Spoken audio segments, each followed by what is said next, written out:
నకిలీ ఉత్పత్తుల విక్రయాన్ని అరికట్టేందుకు ప్రభుత్వం పోలీసులు కఠిన చర్యలు తీసుకోవాలని గోషామహల్ ఎమ్మెల్యే రాజాసింగ్ డిమాండ్ చేశారు. నకిలీ వస్తువులు అమ్మే వారిపై పీడీ యాక్ట్ నమోదు చేసి కఠినంగా వ్యవహరించాలని కోరారు. నకిలీ ఉత్పత్తుల విక్రయదారులకు కొందరు పోలీసులు అండగా నిలుస్తున్నారని, వారికి నెలవారీ మామూళ్లు అందుతున్నాయంటూ ఆరోపించారు.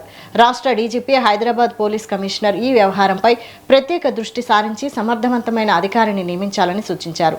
ప్రజల ఆరోగ్యం, భద్రతకు ముప్పుగా మారిన నకిలీ వస్తువుల విక్రయాన్ని పూర్తిగా అరికట్టి అలాంటి వారిని రాష్ట్రం నుంచి తరిమి కొట్టాలని రాజాసింగ్ డిమాండ్ చేశారు. కల్తీ ఎక్కడ చూస్తే అక్కడ కల్తీ. ప్రత్యేకంగా మన తెలంగాణలో నెయ్యి కానీ, పాలు కానీ, ఈ మటన్, చికెన్ ఎన్నో నెలలు ఫ్రీజ్లో పెట్టుకొని అమ్ముతున్నారు. ప్రతి ఒక్క పెద్ద హోటలోడు డబ్బులు కొద్దిగా సేవ్ చేయడానికి కల్తీ మసాలాలు తీసుకుంటుండు, కల్తీ నెయ్యి తీసుకుంటుండు, కల్తీ సామాన్ తీసుకొని జనాలు హెల్త్తోని, ప్రాణాలతోని ఆడుకుంటున్నారు. ఈ కొన్ని సమయంలో ప్రత్యేకంగా ఒక డిపార్ట్మెంట్ కల్తీ ఎవరైనా సామాన్ అమ్మితే వాళ్ళపైన యాక్షన్ తీసుకుంటామని కొంతమందిని అరెస్ట్ చేస్తున్నారు. చాలా మంచిదే.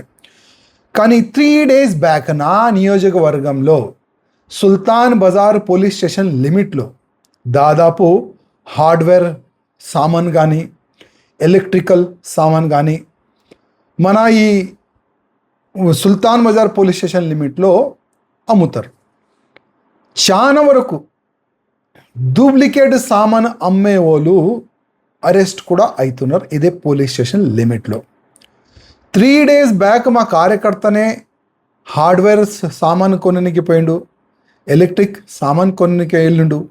బ్రాండ్ ఉన్న వైర్లు డూప్లికేట్, అంటే బ్రాండ్ స్టాంప్ పెట్టి, కవర్ పెట్టి డూప్లికేట్ వైర్లు అమ్ముతున్నారు. మా దృష్టికి వచ్చిన తర్వాత సిసిఎస్ డీసీపీ గారితో మాట్లాడిన తర్వాత సిసిఎస్ డీసీపీ గారు ఆయన అరెస్ట్ చేసి సుల్తాన్ బజార్ పోలీస్ స్టేషన్ లిమిట్లో ఆ వ్యక్తికి సరెండర్ చేసినారు, అరెస్ట్